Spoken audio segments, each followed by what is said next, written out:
for today from retrievealover.com. Do you know what is happening when he says, "I love you, but I am not in love with you"?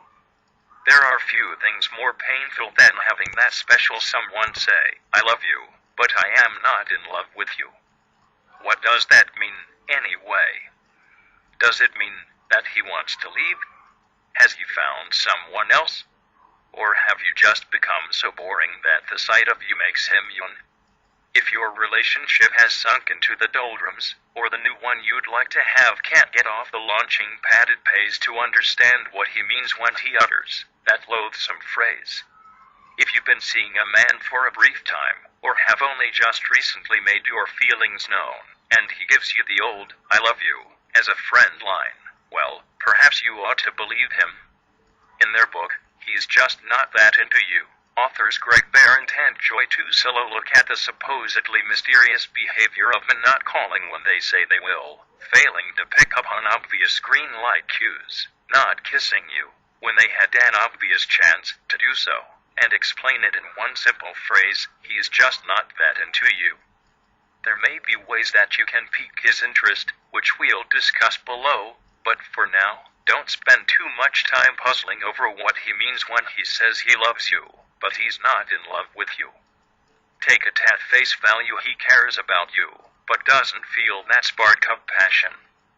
Tips number 1. When hot love turns to cool friendship. If you've been together for several years, and your partner thinks he's fallen out of love with you, it may just be that he's reacting to the natural changes that happen in any long-term relationship. That white-hot passion you felt for each other at first is bound to die down sometime, but that's no reason to throw in the towel.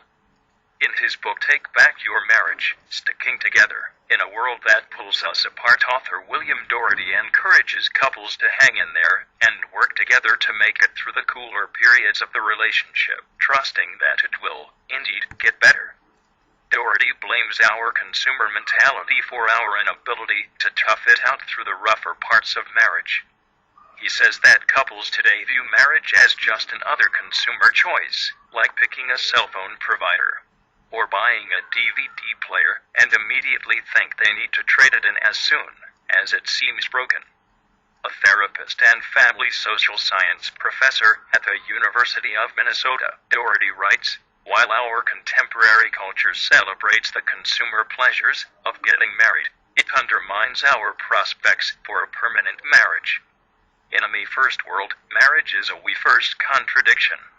He suggests that couples find ways to connect with other couples so that they can see that the natural changes in their marriage, the cooling of passions after about 2 years, for example, are normal.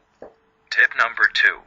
Bring back the romance. If the spark has died down to a barely glowing ember, don't put all of the responsibility for rekindling romance on him. Men need to feel loved and wanted, too, and perhaps the daily grind of work, laundry, dinner, kids, and every other little chore that life throws at you has kept you from appreciating him, too. Often, it doesn't take much to rekindle romantic feelings: a hug for no reason other than you love him, a touch on the arm, a few minutes where you give him your full attention and really listen to him as he tells you about his day. If you're hoping to turn a man who only sees you as a friend into a lover, the same suggestions apply. Make a lot of eye contact when you smile at him, reinforcing a subconscious emotional connection. Touch him lightly on the arm when you're talking to him, and occasionally give him a quick, spontaneous hug. If he already cares for you, the reinforcement of physical cues will send his mind and libido in a more passionate direction. Tip number 3. Become a better, more interesting you think about how you behave when you're around someone you like and want to impress. You're funny, charming, upbeat, attentive, and you highlight only your best qualities. Now think about how you act when you're around him. If you're married or in a long-term relationship, you're going to see each other at your worst, sick with the flu, stressed over money, losing your temper. But that doesn't mean you still can't present yourself in a more flattering light the rest of the time. Take a little extra care with your grooming. Listen to the tone of your voice. When you talk to him, is everything you say starting to sound like you're nagging? Stop unloading every single one of your problems on him when he comes in the door, and treat him the way you would if you were just meeting.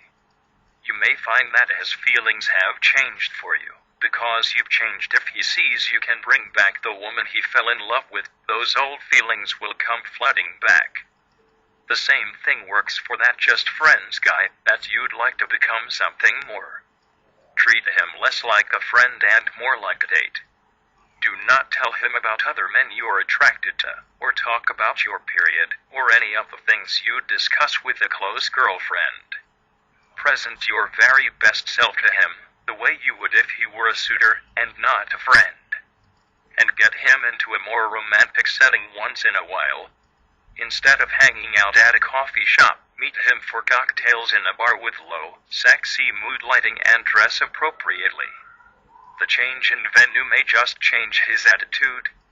Men are territorial creatures, and sometimes it takes the threat of losing to another man for them to appreciate what they have.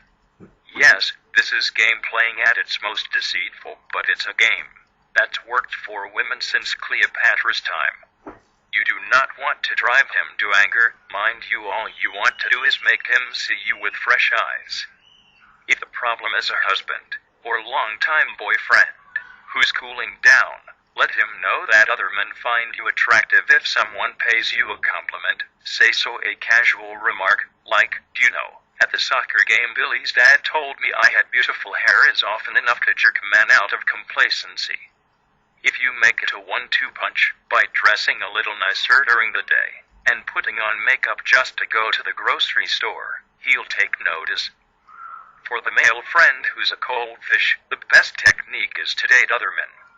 You'll be busy, making you less immediately available for Mr. Right's platonic outings. You'll be getting attention elsewhere, and he may very well realize that you're a catch.